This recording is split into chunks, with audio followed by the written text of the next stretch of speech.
is everything you need to know about children's picture books, where we learn hard truths about illustrations. There are phenomenal authors out there, and there are incredible artists, and once in a while, magically they're the same person. But unfortunately for children's literature, that's the exception and not the rule. Which means that if you're writing a children's picture book, you're going to need to determine what your relationship is going to be with the book as a whole. You can be the author, the artist, the director, or the producer. As an author, you're taking creative control of your story only as far as the manuscript. You may have some surface level notes of what the images should contain, but as a whole, you're willing to hand that part off to an expert. Your goal as an author is to create a story that makes sense and holds its own regardless of illustration style.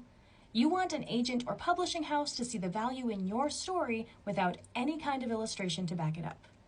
This is generally what big name publishing houses are looking for. A quality manuscript that they can then hand off to one of their in-house illustrators, who will then take the story and expand it with their own vision. But this can take a lot of faith on the part of the author, because especially for new authors, they don't generally get a say in who the artist will be or the details of the illustrations. And illustrations do have a large impact on the overall tone and pacing of a story. Now, this is not a warning against submitting your book to publishers.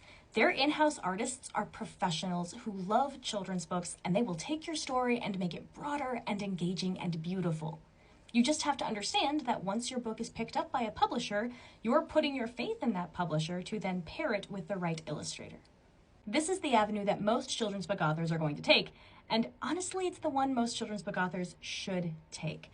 Not to be harsh, but unless you really consider yourself to be an expert in children's picture books, then you're probably going to be best off submitting to a publisher and letting them handle the illustrations.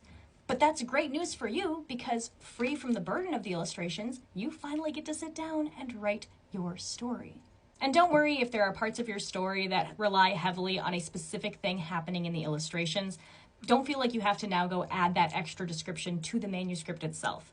Publishers expect there to be illustration notes attached to the manuscript specifically for moments like these.